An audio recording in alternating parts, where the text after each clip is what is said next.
Yeah, what's poppin', guys? Sizzle here. For those of you that didn't know, Overwatch is coming out with quite a list of updates, lots of really interesting stuff. New competitive rewards, like a different style of weapon. You get like weapon charms based on what rank you got or whatever. That's all pretty neat. New hero, neat, whatever. 6v6 competitive and quick play. That sounds pretty cool. It's in season 15, which is quite a ways away, but still pretty cool to see that up and coming. They're going to be adding in hero bands, which is a really big thing. At some point somewhere, they said they're bringing back loot boxes, which is pretty cool. Like the free cosmetic loot boxes, you get free cosmetics as you play the game. That's a really cool addition coming back. But the biggest thing by far, which I don't think is listed on here, but was listed somewhere else. Oh yeah, it's right here. Perks. They're adding perks, right? So earnable loot boxes down here. You got map voting over here, but perks is the really big thing. They're adding in pickable perks for every hero to the base game. They're not like a special arcade mode or something else. These hero perks are gonna be in the actual game, in quick play, in comp, and everything. I'm kind of scared for their addition. I don't think it's going to be a good thing. But let's go read through them. I'm going to be doing a tier list for fun on my predictions on what characters have the best perks, what the best perks for each character are, and kind of giving me my reasoning why. So first off, we have a minor and major perk. You got to pick one of each. With Diva, we have Bunny Stomp, Call Mech damage radius increase. That's goofy. And then Ejection. Ejection grants 75% temporary overhealth. So that means you get a bunch of extra health when you eject. This is just kind of a goofy, useless one. So it's definitely going to be ejection shoot. That's going to be the go-to. Nothing super crazy there, though.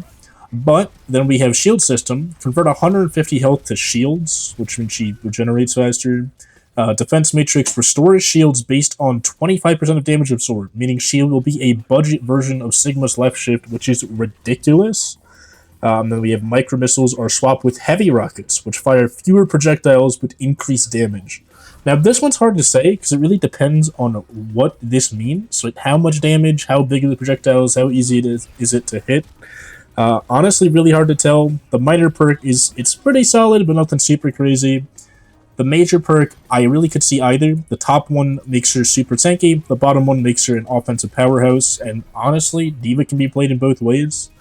So it's really hard to say where that'll go. But overall, her perks are pretty solid, very beneficial.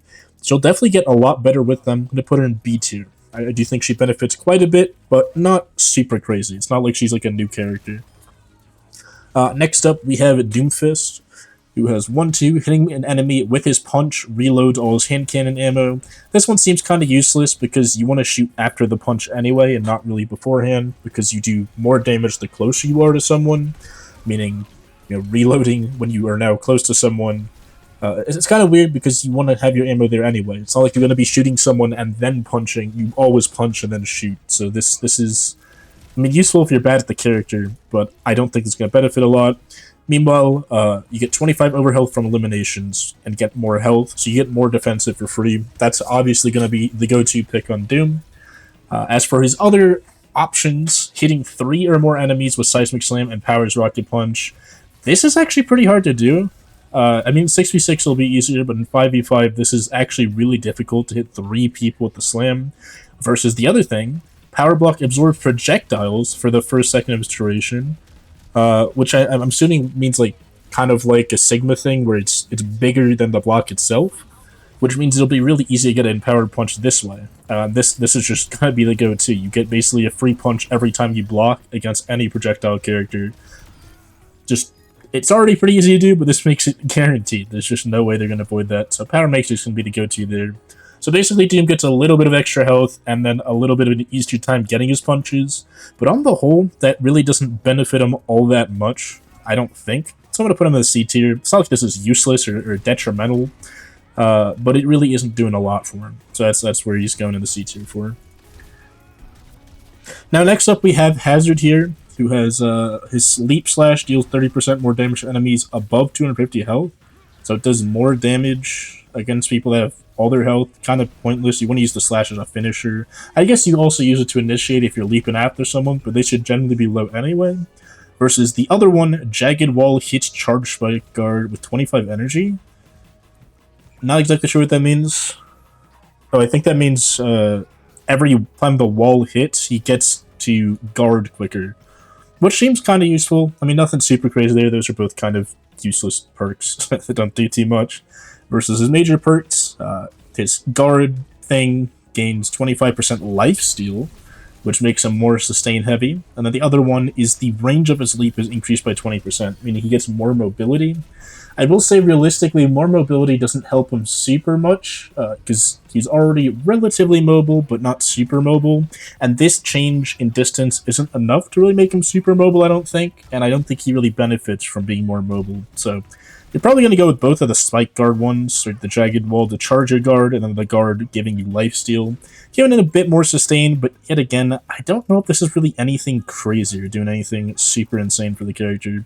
So I'm probably putting him in C tier with Doom. That's my prediction on how much he benefits from the perks. To be very clear, this is how much they benefit from the perks. This is not how good the character will be after having them applied, because the balance patches and stuff can obviously change how good the character is at any given time. This is just how much they benefit from their perks, in my opinion.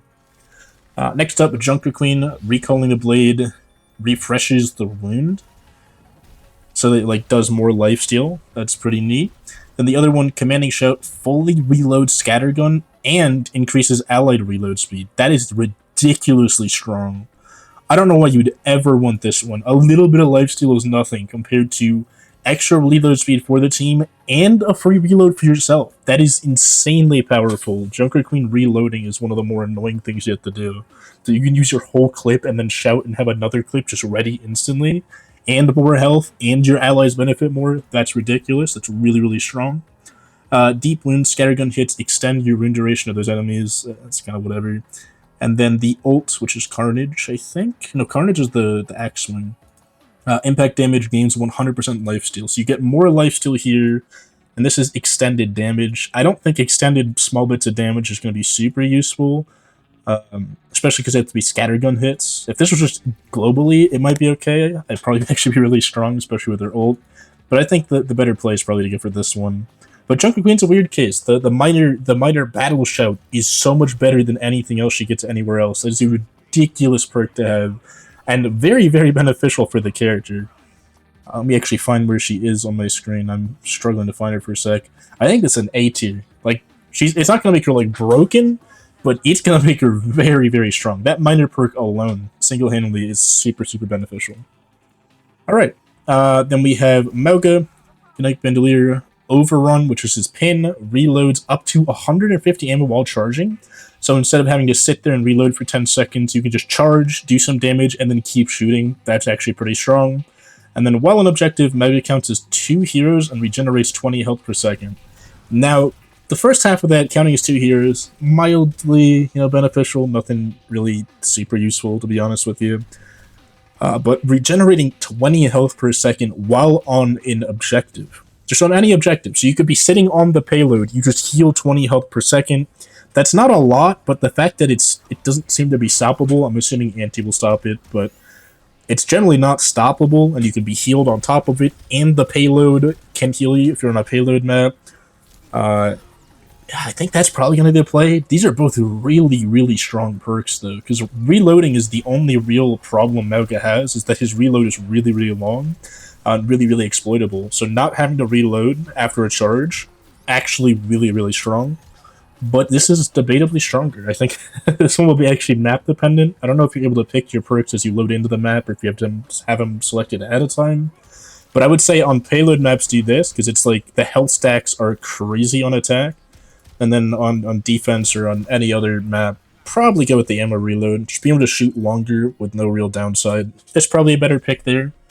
As for the major ones, you have Firewalker, Overrun ignites enemies that are hit. That is useless. Genuinely a pointless thing, because if you're running at someone and pinning on them, you're about to shoot them with both your guns and light them on fire in a fraction of a second anyway, especially with this perk.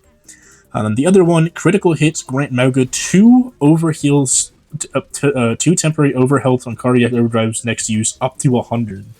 I mean, that's just ridiculous. It's just 100 overhealth on cardiac overdrive, effectively. So he's going to be super bulky, super tanky with combat fuel, get even bulkier on payload with 2 hearts, or just shoot for longer and damage you more with Knight Bandolier. I think Mauga benefits a lot from these perks. I think he's going to be made a lot better by them. Notably so, to the point where I think he goes in S tier. These are ridiculous buffs to a character that, if he's stronger in a balance patch, will benefit exponentially from them. Next up, we have Orisa. Primary fire critical hits, refund heat. This is ridiculous, means you can shoot for longer. And the other one, Fortify, briefly grants an additional 100 overhealth. Honestly, the amount of times you die in overhealth, the amount of overhealth, sorry, the amount of times you die when fortified with the amount of overhealth and damage reduction it already gives makes this kind of pointless, versus this one, meaning you can effectively fire infinitely if you're shooting shots really good. That's crazy. That's a really good minor perk. As for major, hold right mouse button to charge the energy javelin, increase its speed and a knockback, and pierces enemies at full power. Piercing is insane. Increased speed and knockback is insane. And all you have to do is hold right mouse to charge it. There's not really anything they can do about it. They're just gonna get pierced and damaged for a lot. That's ridiculous. Then convert javelin spin to instead launch a barrier. I understand what they're going for. This is to put the 6v6 Overwatch Orisa in 5v5, but without the pull, just having an Orisa standing behind a barrier shooting you isn't going to be super crazy, versus this insane kill power from charge javelin. I mean, this is ridiculous. She gets to shoot for longer, and then like one-shot you with random javelins that pierce and are faster, unavoidable, and that's ridiculous. I might have to move it down actually to A tier, because I didn't realize the perks could get this crazy. If I didn't mention at the start, I'm going in this blind. I know like one or two of the perks, which is why I wanted to make this video, but I don't know most of them. And I did not know Orisa got that crazy shit. Next up, Ramatra. We got Void Surge. Void Accelerator periodically releases 6 additional projectiles during fire. So you just shoot more random poke damage. And then Void Barrier's duration is increased. I think this is probably the go-to. Having like the barrier like almost never gets broken by Ram, it just kind of disappears, and having it just stay for longer is very powerful. Versus having more random. If I'm reading this correctly, Void Accelerator is his main weapon, right? It's either that or it's the E, where he throws a little vortex around someone. Either way, both of which don't really benefit from doing a tiny bit more damage like that, compared to the amount of benefit you get for having an infinitely longer shield. So Prolonged Barrier is going to be the play there, I think. Then Nanite Repair. Ram is healing 50 health per second while in his Ravenous Vortex, or I think is his ult. That's kind of neat. And then, or his Ravenous Vortex is, no, that's his E. That's his E. Okay, so we figured that out. Ventral Vortex. While Ravenous Vortex is airborne, use E again to detonate it, dealing 50 damage for pulling enemies downward. So this will actually do what it did in the trailer, and you can pull Pharahs out of the sky, which is pretty neat. But with the rework Pharah, honestly kind of useless, kind of more of a gimmick. I'd probably go for this one. You can basically almost put a soldier healing station on yourself and actually heal a lot, and then put down a barrier for even longer, live even longer. So Ram just gets a lot of really nice sustain, but nothing super crazy. He's just going to be a lot more unkillable, which is strong for Ram, mind you. It's actually one of the better characters to get more sustain. But nothing super crazy when you're comparing to, like, Orisa, who can now, like, do crazy shit with her javelins and infinitely shoot when she couldn't before. Then Reinhardt, when using the barrier, you heal regen 50% sooner. That's pointless. To be frank, if you have your shield up, you're being chased, someone's going to damage you for like 5 damage and stop your passive health regen. Kind of a complete waste. And then Barrier Field is healed for up to 100% of Fire Strike's damage. This is also pretty useless, but I would still... I don't know what I'd rather use, honestly. These both kind of suck. Your shield recharges fast enough that generally this is useless, but at the same time, I guess you use the top one, use Crusader's Resolve. This has the chance of doing something and making you heal really quickly if you have your shield up for long enough. This just, like, effectively does nothing. You always have enough shield to get around. And if you don't, you're getting melted by, like, a Bastion, in which case this wouldn't help you, anyway. Then we have Shield Slam. While it's active, you can Shield Bash to damage and knock back enemies. It doesn't even stun. That's kind of insulting. This is pointless. Anytime where you could Shield Slam, you would rather just swing your hammer. There's literally no reason to ever go for this. And then the other one, Charge Damage, grants temporary overhealth for 50% of the damage dealt.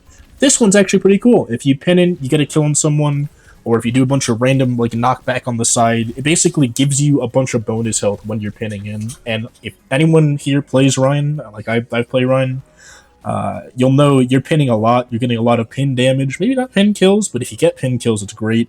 this is a must. This is actually really solid perk. Everything else here is really fucking useless, to be frank. These are kind of insulting, some of the worst perks that we've looked at so far. But that alone, that charge one, actually pretty useful. Not gonna like make major changes, but it's gonna be a very nice thing to be a bit more tanky when you play more aggressive with them. Right, that's just a good thing. I'm putting that in the B tier. Next up, we have Hog. Chain Hook hits reload 2 ammo, so you can just spam a bit more. That's pretty nice. Pigpen's throw range is increased. You don't want this, right? You want Hog Trap to be next to you. You're never throwing this at people or whatever. Just walk closer to throw it if you need to do that. So yeah, Chain Hook reloading, pretty nice minor perk. Yeah, minor buff, minor thing. Then we have Take a Breather, rapidly increase Roadhog's movement speed by 30%, which that's actually pretty nasty, because that means you can get out of fights quicker. Generally, when you're using Take a Breather, you are in front of someone, and they're doing a lot of damage to you, and you're using it for damage reduction to try and get away and heal, and this lets you get away and heal way better. And the other one, Take a Breather, also heals nearby allies for 50% of healing. I mean, I think this one's just the go-to, though.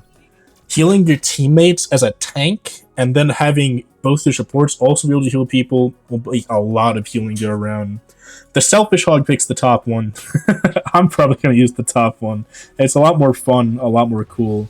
But I think the bottom one is strictly better, to be honest. Then the Chain Hook reloads, it's a nice minor buff, but overall, I don't really think Hog's got anything super crazy here. They're both just decent perks. The heal teammate thing is pretty neat. Healing nearby allies worth at 50% of healing means actually quite a lot, because Hog can heal himself for like, I think 3 or 400, which means you can heal your teammates for like 200 if you heal the whole thing. And it's anyone around you, so actually that's actually a lot more cracked than I thought. I'm actually going to put that's probably the same as the Queen Shout. Just use that perk. Like, if your team plays with you on Hog, which generally they should be kind of near you, that will be a lot of healing going around. That's an A tier perk for sure. Not as boss as Orisa, but very, very strong. Sigma, absorbing projectiles will reduce the rock cooldown. That's pretty cool. And the other one, the rock knockdown duration increases up to 3 seconds based on travel distance. Okay, so you have to like hit it from far away or something. That's still kind of nasty. More stun is just insane. That's more potential for your teammates to follow up on and kill the guy before he can react. So that's probably the go-to. More stun is nuts. Every 5 direct hits with your Hyperspheres, your next successful quick melee levitates and knocks away enemies. So it's like the Olari left shift. That's really weird, actually. And then activate and hold double jump briefly to levitate upwards. So these are both like levitation things. But this one seems like the play, I guess, because it's just a double jump that you always get. That's pretty cool. I don't really know what Sigma's going to be doing with vertical mobility. More stun is nice, but the rest of that's pretty useless. These don't seem particularly crazy. I'd probably actually use the top one, just because like pushing people away on Sigma can be nice. You want people to keep their distance, you want to be able to poke them better. This is probably the play. But still nothing crazy, nothing detrimental, but really not getting a lot out of those, so probably C tier.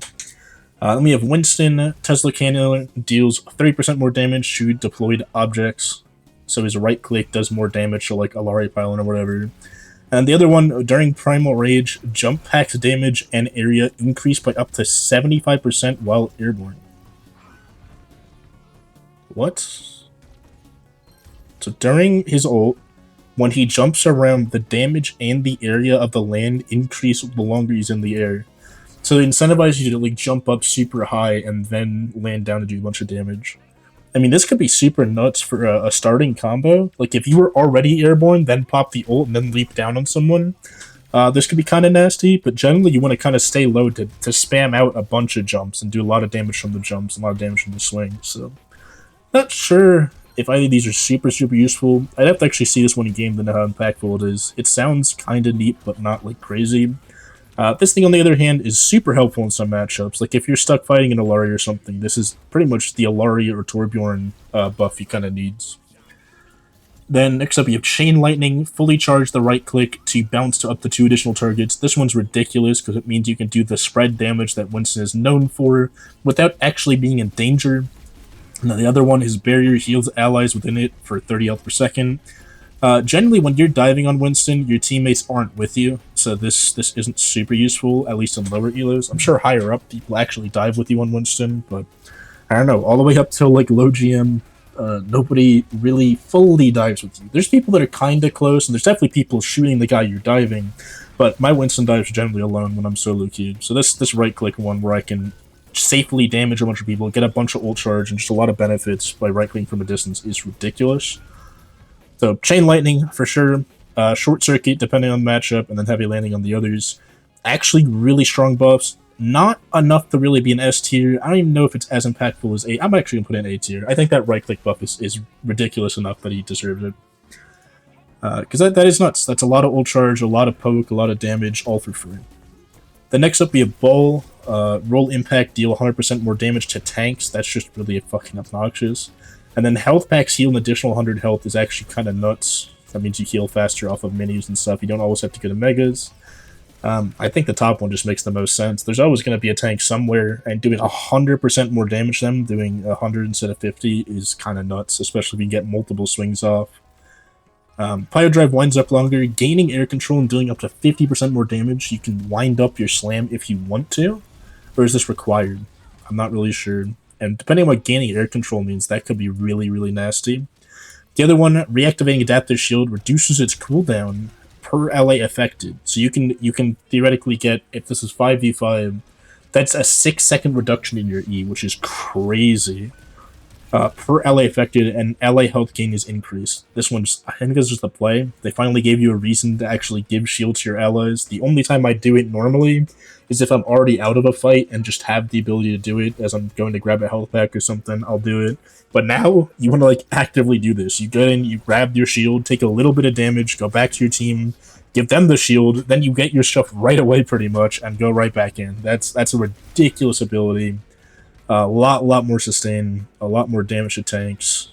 I mean, that's pretty good for Ball, but yet again, not sure if it's anything super crazy. I mean, it's like the Hog one, but debatably stronger, because it actually benefits the Ball as well. I'm going to put that in A tier as well. That's really strong. It's going to be really obnoxious to fight, but it's hard to say how effective all this like teammate healing stuff is going to be until I actually see it in game, honestly.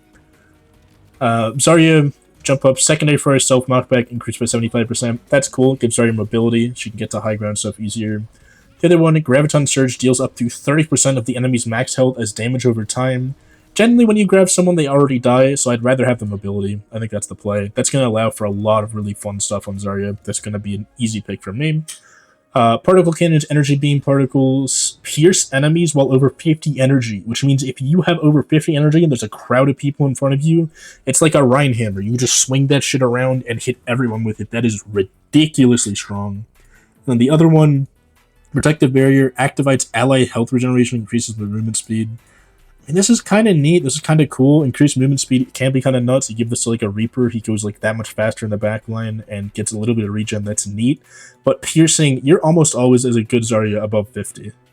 Like piercing is ridiculous. Your like bad matchups against Rhine and stuff just disintegrate because you pierce through his shield, pierce through the enemies, and just kill everything. That is a ridiculous buff for Zarya. Easy S tier. She's definitely going to benefit from that and more mobility on top of it. That's nuts. That's actually really big for Zarya. Now, off to the DPS, the biggest category. I've also realized I'm already 20 minutes into this. I didn't think it would take as long as it did. Let's go to Ashe. Rapid fire unscoped shots gain 30% increased attack speed, but deal a little bit less damage. You can shoot quicker with left clicks and like burst people faster, but you have to reload more. And then the other one, Coach Gun pushes Ashe and enemies 20% farther. This is the pick. It's not even close. Coach Gun is already really strong at pushing people away. If you and the enemy both go 20% further, that's 20% both ways. That's a lot more than 20% gain. Not sure about the actual math on it, but it's way more than 20 now. Makes it even safer. That's just insane. And then hitting 2 consecutive scope shots on a target, not like headshots, just scope body shots, deal 25 extra damage and reloads 2 ammo. So your third shot does an extra 25 damage and auto reloads for you, the 2 shots that you hit. So as long as you're accurate on Ashe, you never have to reload. That is ridiculous. Then Airburst Dynamite has a 40% increased detonation radius while airborne and refunds 3 ammo when thrown. So this one reloads you a little bit less and makes it easier to hit Dynamite, but Dynamite's already really easy to hit. This is just the clear pick. So Ashe basically never has to stop shooting. She shoots infinitely, and if someone ever approaches her, they get sent to the moon. That's crazy, bro. What? The easy S tier for Ashe. That's not even close. Next up, we got Bastion. A smart bomb. The tactical grenade self knockback is increased and no longer damages you. So he gets like a slight increase in mobility, but honestly, he already gets more than enough mobility with this bomb currently. I don't really see how crazy that'll end up being. Then the other one, when he ults, he gets a temporary 300 overhealth. I mean, you don't die often when you ult on Bastion, but I guess this lets you be aggressive with your ults, which is debatably useful. I could see a use for both of these, but at the end of the day, these are both very minor buffs. Next up, though, configuration assault's weapon slowly fires explosive shells instead of a rotary cannon. So it like, oh, so it brings back his old ult, like the really fun one. And then the other one, press E to rapidly heal yourself. So you either get the self heal or you get the old ult. The old ult is really, really fun. Like being able to like jump around in tank form and shoot people with like a cannon is just really fucking cool. But self-heal perpetually when you're not ulting is just stronger, to be frank. I think you probably go with the mobility and the self-heal. I think that just makes the most sense. Crazy solid stuff for Bastion. I think he's definitely getting a lot stronger with whatever he ends up choosing. Probably not A tier, though. I put him in B tier. I think that's realistically where he'd go. Then we have McCree. We get Quick Draw. Fan-Day Hammer shots are individually controlled and can crit for 50% more damage. So instead of like, what does individually controlled mean? I don't really know what that means. I'm assuming that means you don't have recoil anymore. You can actually aim. And then the other one, Deadeye refunds 30% ultimate charge at fully expires. You never want to waste the entire ult. I guess maybe if you cancel it, that means you get it faster. So if you're using his ult to reload, that's big. But his ult actually kills people now, and very consistently. This isn't going to ever really happen to you, I don't think. I guess... I mean, I could see it. I'm thinking about it more. It does sometimes not get anyone, but I don't think that's worth using. But 30% is a big amount, so it means you can just kind of hold down an area for the whole ult, and the enemy really has to have their knowledge down of how long it'll last to actually not engage. But it really depends on what this means, because critting for 50% more damage is nuts on Fan-Day Hammer, and if individually controls mean you can just aim it, then this just shreds tanks, and it's ridiculous. It really depends on what this means. The wording on here is not super clear, but it could be insane. Then we have critical hits with the primary fire, reduce the cooldown of the roll by 3 seconds. That's kind of nuts as well. Basically means you have infinite rolls, which infinitely reload you, and you basically never have to actually reload. You'll just reload by rolling now, assuming that you're solid and you get solid headshots, or just shoot a tank for a little bit. And then the other one, Cassidy throws a second flashbang that travels further, but both flashbangs deal 30% reduced damage. So basically he can stun multiple people at longer distances. That's debatably better, but I think shooting for longer without having to reload is just strictly stronger. Like, no reloading is insane. The Fan-Day Hammer thing, if it works how I described how it does, is also ridiculous. Like, it really depends on what that Fan-Day Hammer thing means, but if it means what I think it means, you Fan-Day Hammer...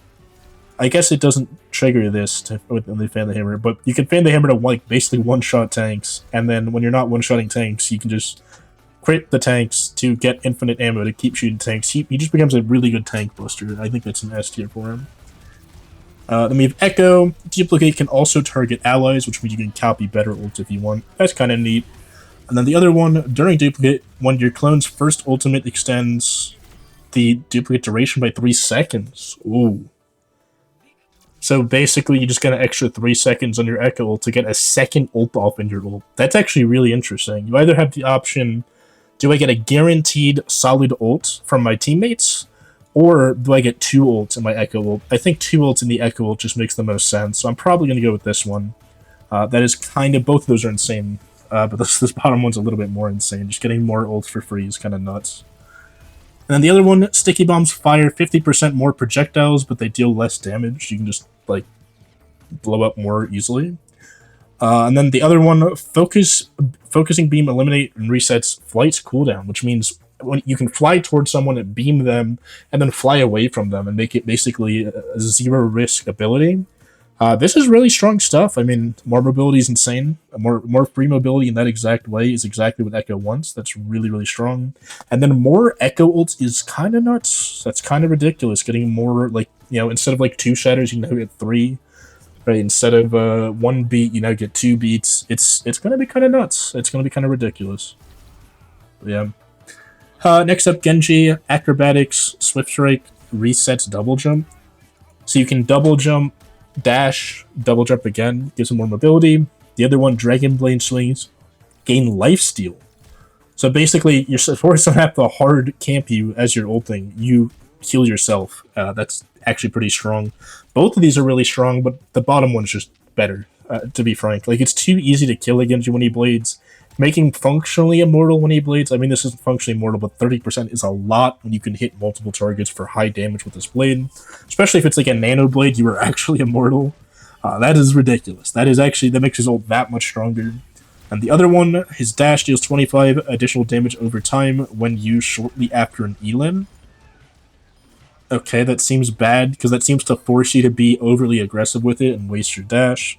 The other one, regen 25 health per second while deflect is after. That's really strong. So we have something that makes him, like, immortal during his ult, and then something that heals him for a lot during his... Because his deflect is, like, 3 seconds, so that's 75 health. You get half your health back every time you deflect, on top of the healing you're already getting and stuff.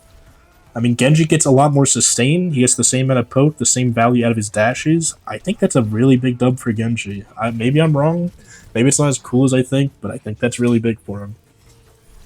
The next up, Sonic Arrow hacks nearby health packs for 12 seconds, so he turns into like a budget Sombra and can hack health packs to heal quicker. And then the other one, Storm Arrow spit into 3 new projectiles on their first ricochet and bowed 2 extra times, so he gets scatter arrows on his Storm Arrows. So you can fire like multiple Storm Arrows that are all scatter arrows. And they don't seem to have a damage reduction or say anything about that, so that just sounds like insane damage. So that's a tank shredding ability.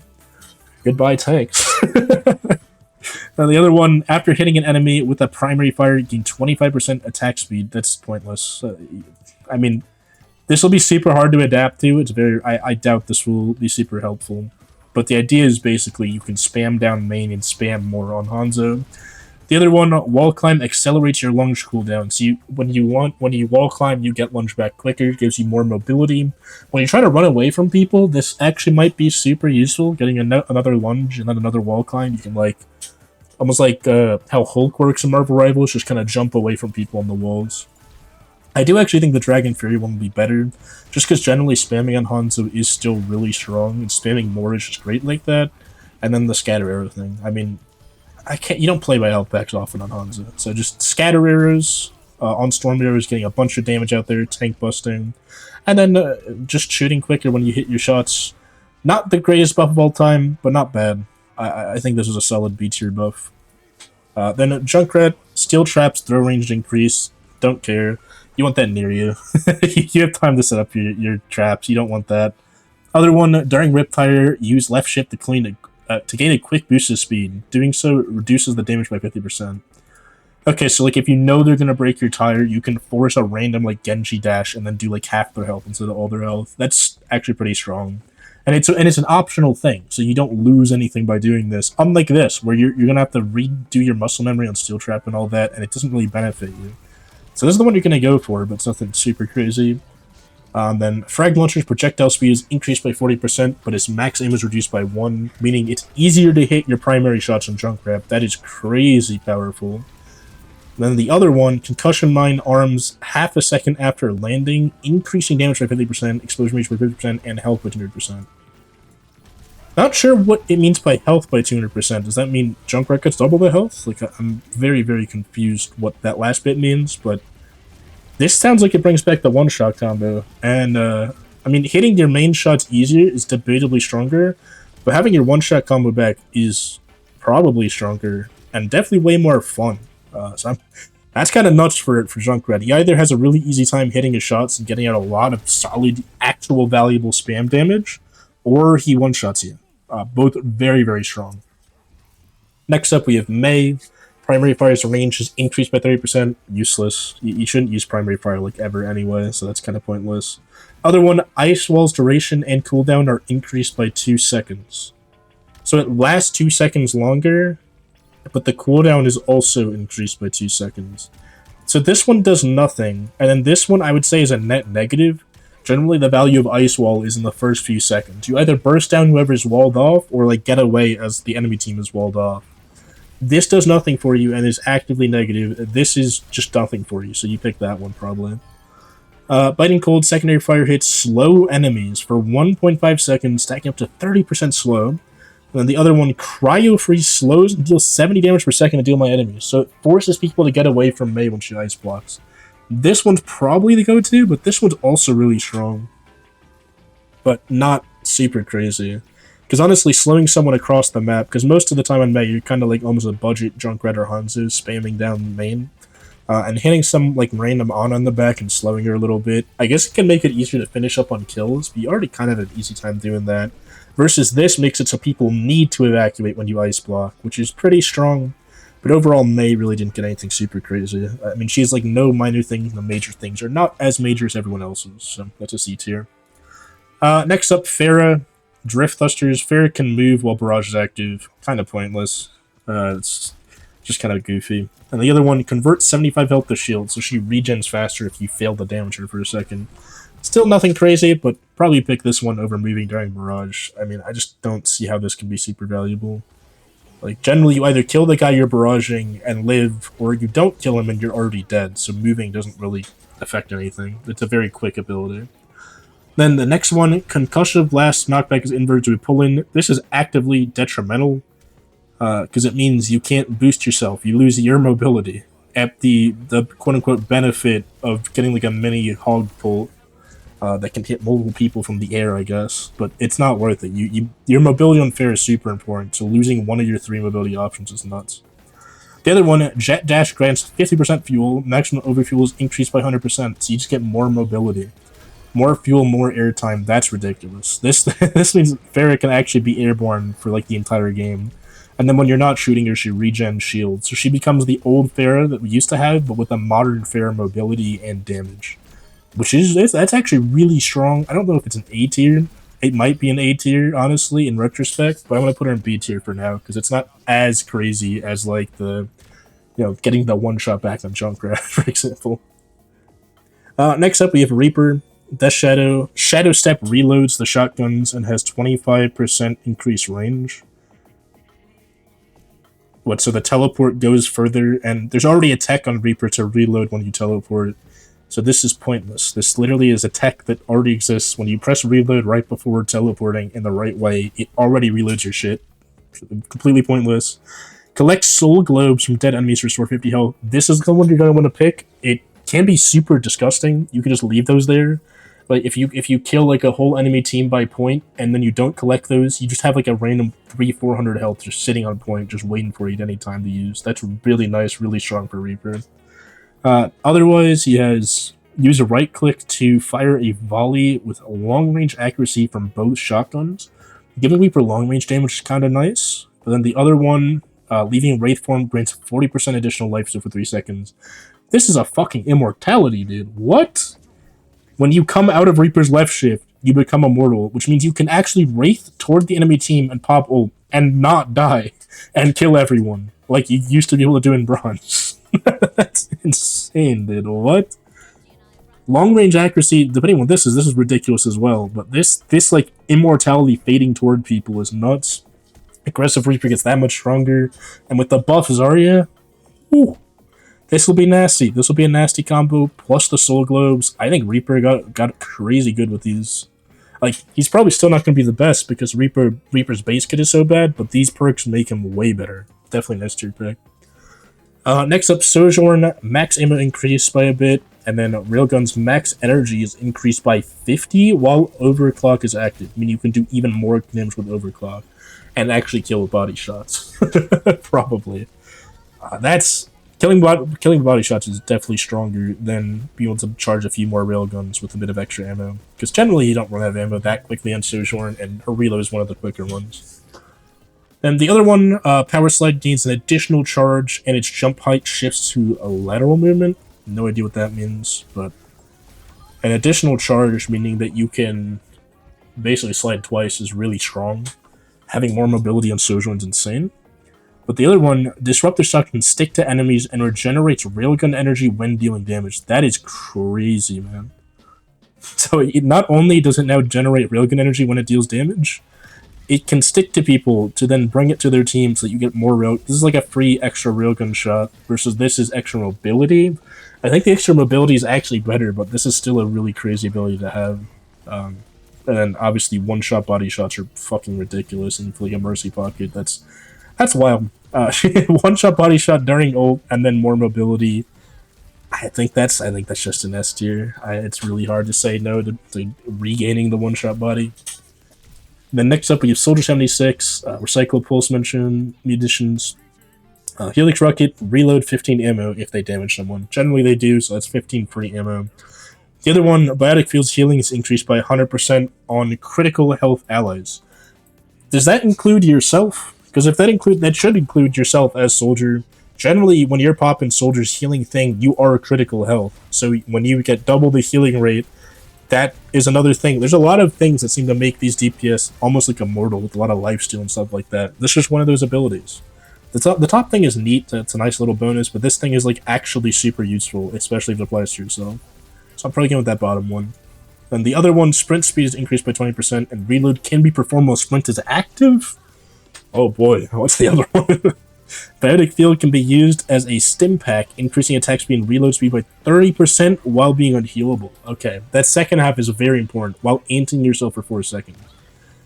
But that's kind of nasty, especially if you can pop it during ult. You can literally give yourself basically a nano visor at the expense of anting yourself. I don't know how to feel about that. That's actually really interesting. I think the top one is actually better. It's going to be more consistent for sure, but reloading during sprint is wild because that means like there's just like no downtime. You're constantly moving and just shooting. That's nuts. But this could theoretically just shred someone in the backline. Like I don't I don't know how to feel about it. I think the bottom one is just better, but it's gonna be harder to use. I think for the average person, the top one's gonna be better. And both of these are ridiculous. And then I just go Field Emergency on the left here.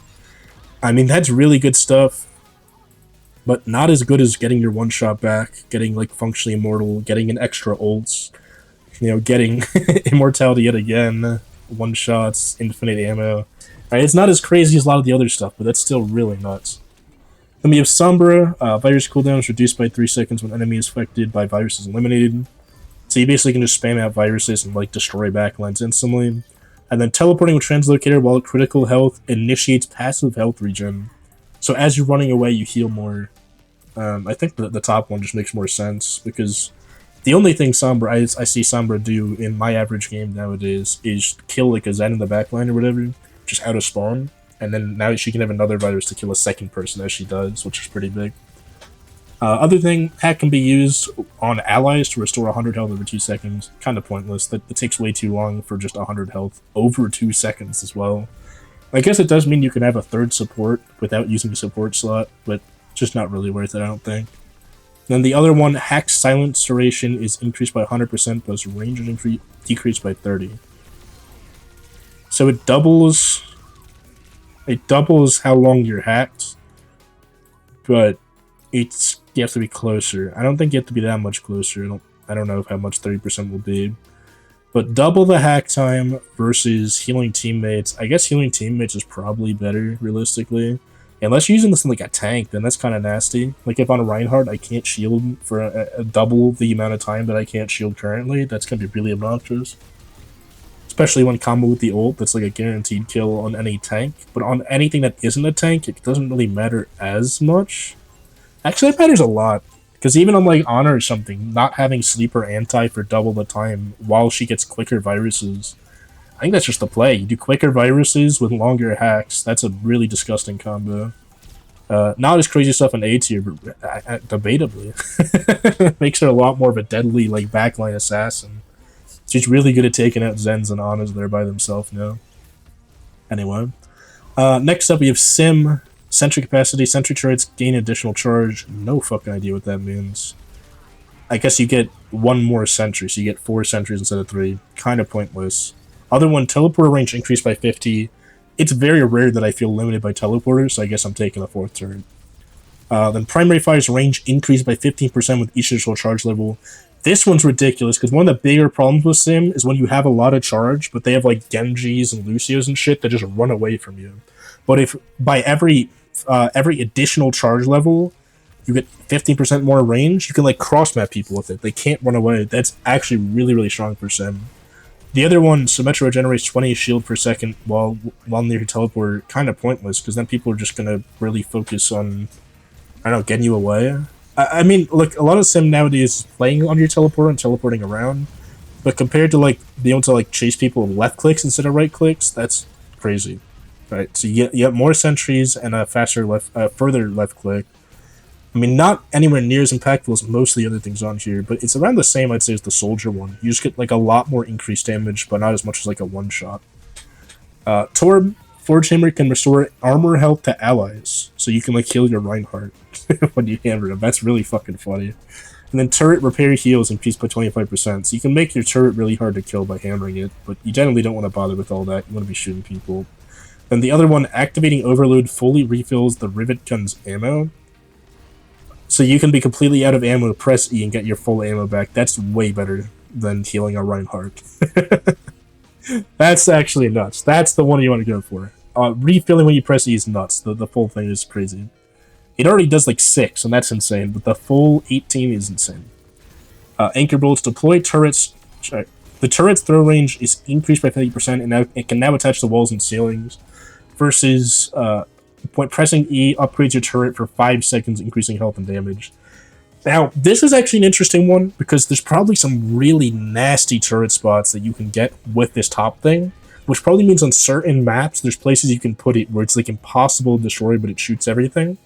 But on the other hand, this is just good everywhere. Like, this is ridiculous.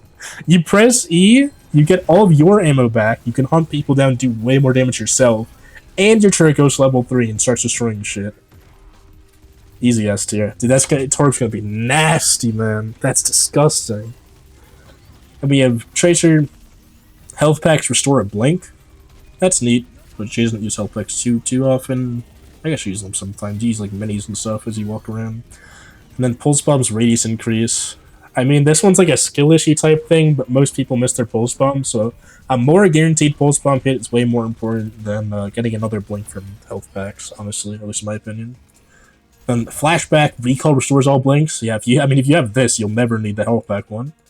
And then the other one, Recall grants 50 overhealth as a cage over time. This one's going to be the play, I think. I mean, it really depends on how good you are at Tracer. I think if you're really cracked, the top one is the play. I think you just increase Pulse Bomb radius, and then get all your blink charges back if you're really cracked. But if you're not super cracked, if you're just like an average Tracer, you're pretty good, like most people are. I think this one's probably better for you, where you're not as good as dodging people with your blinks, and your blinks matter a little bit less. Having 50 more overhealth so you can make more mistakes, it's just nicer, right? But overall, definitely nothing crazy on Tracer. I mean, she'll be a bit more obnoxious. She can get more blinks here and there, but she's not really getting any crazy damage or anything super beneficial. Now, next up we have Venture. While underground, Venture can sense enemies within 25 meters, so she gets wall hacks while she's underground. That's kind of nice. That's a neat little bonus. And the other one, while ulting, the cooldowns refresh 300% faster. Okay, so it basically means you get your stuff back when you're done ulting, I guess? Because that's what Tectonic Shock is, that's your ult.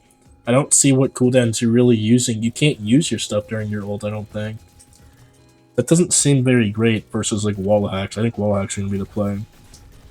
Next up, Smart Excavators. Smart Excavators range increased by 25%. What is the Excavator? Is that when you jump out, or is that just your... Okay, I think that's just your primary fire, so you can poke people from further away. This actually matters quite a bit. It means you play a lot safer, but not as crazy as most of the other DPS perks here. Then the other one, dealing damage with the Clobber, grants up to 30 Explorer Resolve Shield. So dealing damage with your melee, I think that's what the Clobber is, gives you shield health. which makes you a little bit harder to kill, but 30 is not much. I mean, I think both of these have their benefits. I think the top one's probably better. Poking from further away is just nicer. Venture's range is one of her biggest weaknesses, so yeah, being able to deal with that is nice. And wall hacks is alright, but I really, compared to every other DPS, this is by far the worst. Like, she barely benefits. She's basically stock Venture. Stock Venture with good teammates gets the same type of benefits. I wouldn't really say that makes her good at all. That's probably an F tier. It's almost nothing. Widowmaker scope shots cost 3 ammo instead of 5. You have to reload a little bit less, doesn't really matter. Scope shots charge 50% faster during ult. That could actually be pretty big. That means you can get kills way quicker.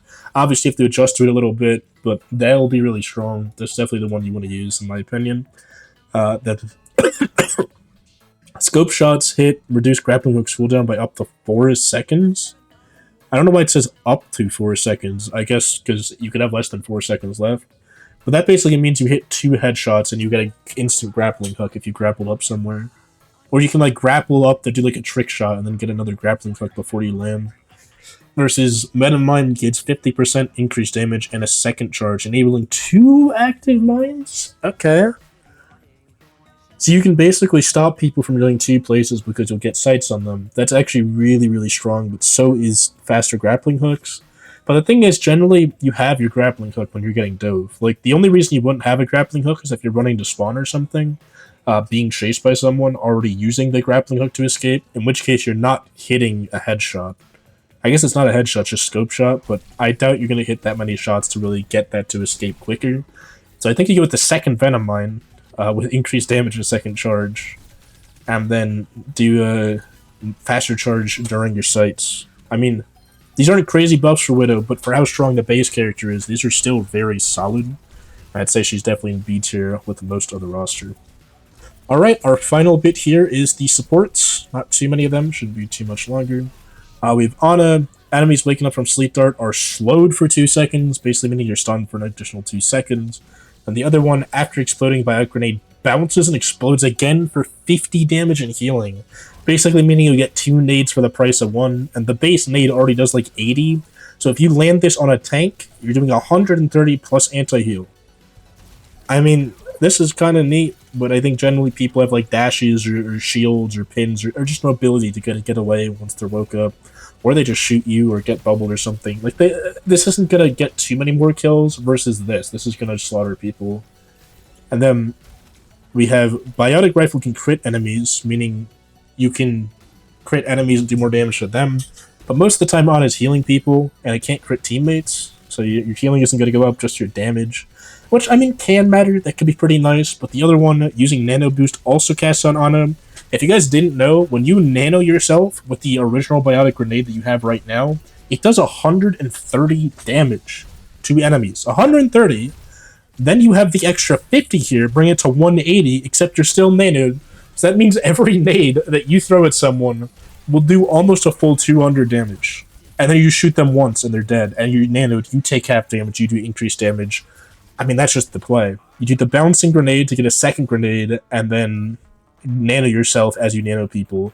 And the crazy part with this is it makes Ana be able to do 200 and whoever she nanos. So like a Genji or Rein or whatever, they're doing 200 in like swings, and then Ana's doing 200 with a nade that she just can't miss. I mean, that's ridiculously strong.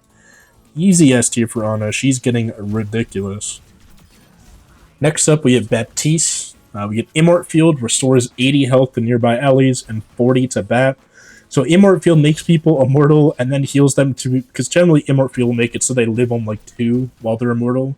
But this will make it so they're half health. And also heal Bat for some reason. Meaning Bat basically gets his second left shift for free. That's cool. Then the other one, Automated Healing. After placing your Amp Matrix, so your ult, your shoulder turret periodically fires up to 12 shots at allies, so it auto-heals teammates for up to 12 times for 25 health. So you just automatically heal 300 health on random people when you ult. The other one, you automatically heal likely 300 health, including yourself, at like a vital time. And this one's on a cooldown, this one's on an ult. I mean, this is just the no-brainer. The no-brainer is to get a second left shift whenever you pop your immort. That's crazy. Assault Burst, Regenerate Burst gives a BAP 20% attack speed for 4 seconds, but no longer instantly heals. That is a pretty big downside because the insta-heal is part of what makes that so strong, but 20% attack speed for 4 seconds is also really strong. The other one, while airborne from extra boots, use space to dash horizontally, so you get free movement. You either get a downside with increased attack, which is debatably really strong. If you're really good at aiming on BAP, this matters a lot. Or free movement to just run away from the people that make you use a regen burst and never even be in danger in the first place. This is just the play. Free movement plus a second left shift. I mean, that's ridiculous, man. They're going crazy with these support buffs, but it's not to the same level as Ana. I mean, Ana's is actually insane. That's like a second Ana at all times, basically, with the stuff you can do with her. Baps, on the other hand, is just insanely strong. That's an A tier. Then we have Brig. Shield Bash restores 100 health to barrier shield. Pointless. It recharges fast enough. Second one, Inspire lasts 3 seconds longer when activated by Whip Shot. That's crazy. That's a lot more healing, and it means you have to be play a lot less risky to get off the same heals. Definitely an insane buff right there. That's probably the one you'd want to use. It means you can play safer, play more reserved, and in general, that means play better for Brig. Next up, Repair Packs instantly heal additional health to critical health allies. That's crazy. That's an insane buff, because currently they heal over time, and they're still strong. But imagine you're like diving some random character, she spams 3 health packs on someone who's crit, they're now instantly full health as they're fighting you. That's ridiculous. The other one, Whip Shot's knockback can slam enemies in the walls dealing 50 damage. I'm assuming that also means stunning. I feel like that's so situational. A lot of the time, Brig is up against the wall with her Honor or whatever, pushing people away from the wall, forcing you to try and push them into the wall for a mere 50 damage and a slight bit of stun. That just isn't worth it compared to insta-heal repair packs and longer Inspire by 3 seconds. I mean, the thing is, these are insane buffs, but compared to Bap and Ana, that is nothing. And I'm doing these comparisons per role, by the way. Like, the placement is per role compared to what the other people on your role are getting. Next up, we have Alari. Healing Pylon builds 300% faster, and its cooldown is reduced. I mean, that's pretty neat, but nothing crazy. 1.5 is really not that much. And the other one, her flight time during her ult is increased by 3 seconds, and her flight speed is increased, which means a lot of time with Captive Sun, you kind of have to fire it right away because you just don't have time to work with. Now Alari can basically use her ult like McCree uses his and just deny space, deny a whole area for a few seconds. Which is a pretty big buff, I'd say, compared to just a slightly faster build speed and something that already builds fast, and then a cooldown that isn't really reducing much, to be frank. So I'd probably go with this one, the buffed ult. Then we have fully charged rifle hits grant 12% of your energy, overfilling up to 50%. So you get more heals as you just hit your left clicks. And the other one, Outburst Ignite enemies, dealing an additional 70 damage over 3 seconds. Now this one, on its own, isn't super crazy, but if you're for some unknown reason playing Alari with Amalga, which is an awful combo to be frank, this suddenly becomes a decent combo. And this is solid damage, but compared to the exponential amount of healing you'll get from this, I mean, you just go with the extra heals and the ult buff, and then if you're playing with Amalga for some reason, then use Sunburn. Get some more damage, get Amalga burn damage though, so that you can follow up on it. This one's, compared to everything else, it's kind of useless, to be honest. Like, minor buffs for sure, but every other support's getting like Giga buff, so that's kind of nothing. Juno, your auto aim thing locks on faster to allies only. Useless. Then while using your boost, passing through Hypering pushes you forward, so you get like an additional movement boost when you're trying to run in or run away. That's pretty useful. That's added mobility. She's already hyper mobile, and this is just even more mobility, which is pretty great. The next one, Medibasher can crit enemies, so ups your non-existent damage to something.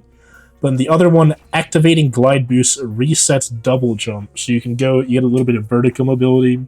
So you already get a lot of mobility with this. This is just the one I picked for the minor. I think you can get even more with this, or you can go for the damage route of damaging enemies. I feel like Juno generally should just be healing her teammates 90% of the time, but I mean, crit could be kind of nasty on her. I don't know how much damage that does. That's something I have to see in game to know how to pick between these two.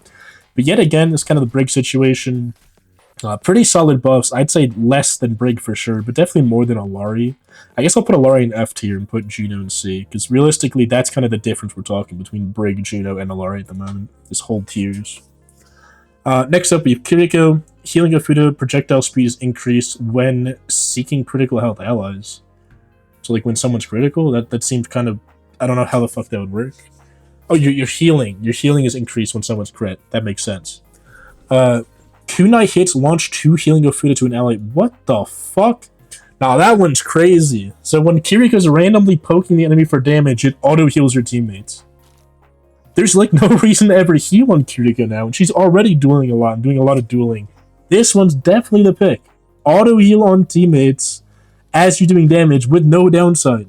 With no downside. You're just getting free healing as you're doing damage. Now you have to heal people less for no downside. I guess you have to hit people, but it's not critical hits. It's just kunai hits. You can shoot a tank and heal at basically the same speed as main heal. Versus this is pretty cool, but 50% is not super crazy. I mean, this makes it so crit allies live longer, but you have Suzu for that. You just Suzu someone when they're crit, and they won't be crit, and then you'll be fine. Versus this auto heals. So now you can Suzu someone, damage the enemy, and then heal the person you just Suzu.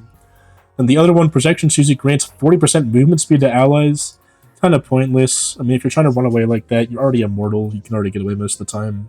And then Swift Step can be used again within 4 seconds of initial cast. You can teleport in, Suzu someone, heal them for a second, and then instantly teleport out and never be at risk. I mean, that's kind of crazy.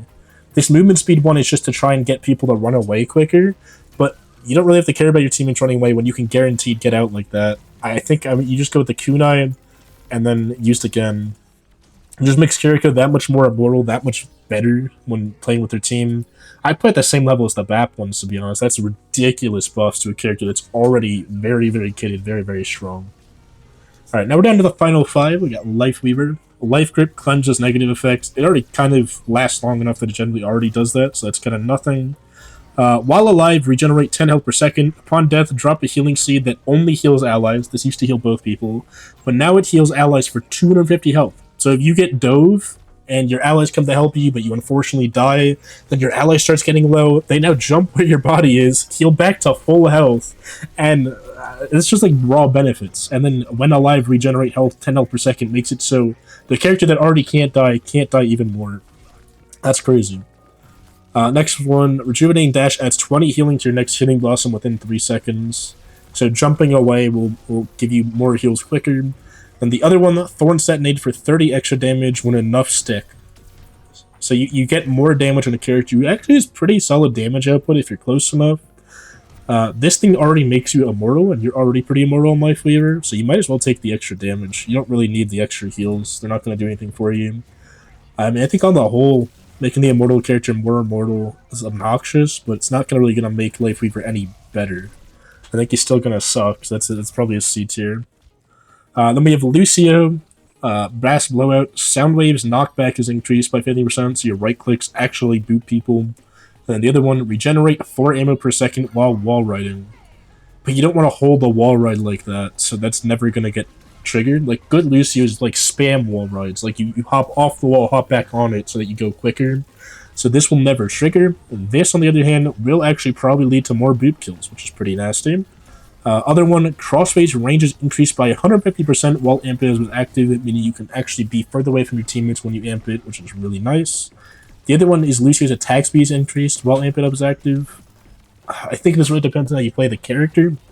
I think in lower elos or even average elos where you have to play a bit more passively because your team's not ready to follow up with you, you go with the Crossfade, you support your team more. But I think if you're up in the upper ranks where you're really cracked Lucio, I mean, you guys will know how disgusting this can be. You can dive a backline super hard with that. I'm probably going to put in the B tier with Brig. These are very solid buffs, but nowhere near the level of those big 3 at the top. We have Mercy. Mercy receives 15 health per second while her staff is attached to someone full health. So if you're pocketing someone, you regenerate. That's cool. Incentivize pocketing even more. And then Guardian Angel's range is increased by 30%, so you can fly to people further away. I mean, that's useful for getting away, I guess, but most of the time you kind of want to die with your pocket, I feel. So that's not super great, I don't think. Then Chain Boost, Secondary Fire, links to a second nearby ally. So like a damage boost applies to 2 people instead of 1, I think. I think that's what that means. I don't know what else that would mean. Then the other one, Res can be used on the staff's target to restore 150 health. Doing so makes it a 15-second cooldown. So instead of resing someone after they die, you can basically pop res on someone who's about to die and instantly keep them alive. That seems a lot stronger than damage boost spreading. I mean, damage boost spreading could matter though if you really capitalize on it correctly, but if you're solo queued, and most of this is I solo queue, so this is a solo queue understanding. Solo queue, this won't really get abused that much. This, on the other hand, is super useful, especially combined with your increased immortality when you're healing someone.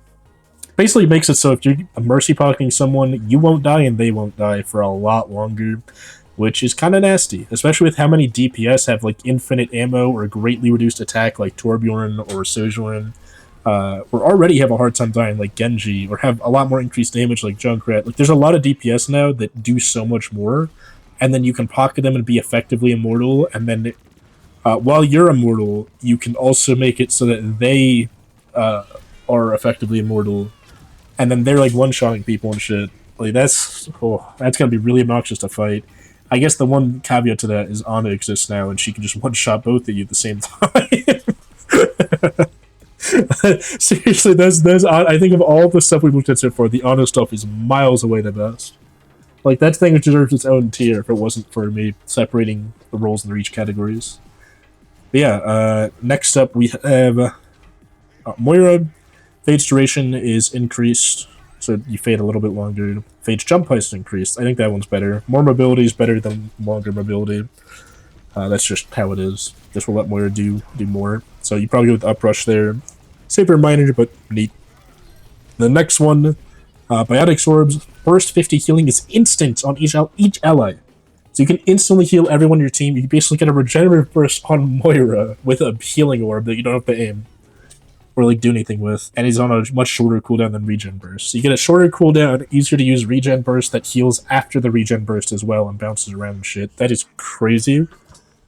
The next up, enemies being damaged by Biotic Orb receive 25% reduced healing. So you apply, on top of a DPS passive most likely being applied to someone, you can now throw a damage orb and basically apply a second DPS passive to everyone, which will completely like undo the Mercy heal buffs and the BAP heal buffs and everything like that. That's probably the play. I mean, assuming that this stacks with it, because if this just applies the DPS passive to people and like doesn't combine with it, this isn't as powerful. But if this applies and the DPS passive that does like 15% applies, someone now gets 40% reduced healing because you threw a damage orb, which restores your healing and lets you heal your team. And then you have more mobility with Uprush to get away. I mean, that's really strong. That just denies all the heals. That's easily an A tier. Meanwhile, Zen, our final character, his kick knockback distance is increased. Kind of pointless. It does more than enough to any character it should. I guess this is useful if you're against Reinhardt specifically. This makes it so yet again, Reinhardt literally cannot kill a good Zen. If Zen times his stuff correctly with this much knockback, it's enough to make it so Rein can never kill Zen unless he hits every fire strike and is perfectly pressuring with pins and shielding and everything. And even then, I think Zen still wins. So, for the Rein matchup, pull this one out. For everything else, kind of useless. The other one, you get a double jump. Zen gets mobility. Zen mobility is crazy. What the fuck? Never use this one. Even against Rein, don't use that one. Use the fucking double jump. What the fuck? Double jump and a hover for 3 seconds? Nah, dude, that's crazy. Zen does not need mobility. That's like his only downside is that he's a big hitbox, it's easy to hit, and he's no mobility. But he has insane damage and really solid heals still, and Discord. But now he has mobility, so his only downside is his larger hitbox, which is crazy. And the other one, Secondary Fire, charges 20% faster and can store 1 extra orb. So his right click, they can already one-shot people all the time if they're discorded. Now can probably one-shot without Discord. That's pretty nuts. Then the other one, heal teammates for damage dealt on Discord targets by Zen himself. I think he's got the right-click one, to be honest. Zen's, at least the Zens I've played with and against, they right-click a lot. Charging faster right-clicks with more orbs for more damage, probably better than the minor bit of healing you'll get from shooting Discord targets, to be honest with you. Zen Orb already heals plenty, and the person that it does heal doesn't really need that much more. So I think on the whole, I mean, mobility's insane for Zen, extra secondary fire is pretty good for him, but I think that's a B tier type of buff. Like, pretty solid buffs, but nothing compared to the guys up top. And yeah, that's, in my opinion, my tier list on how I think every perk will affect all the characters, how this will kind of affect their balance, on top of the base balance of the game, how strong these perks will affect the characters, how much better they make the characters involved. Let me know if you agree or disagree with my picks, and especially why. You know, just saying I disagree, this tier list is shit, kind of doesn't do anything for anyone. You could say, I don't think that Sigma buff was not that impactful. He should probably be an A tier. He's a really good character with his buff. You know, something like that's pretty useful, leads for further discussion and kind of further understanding. But with that being said, that's that. For real, for real. Hope y'all enjoyed, and I'll see you in the next one. Have a great rest of your day.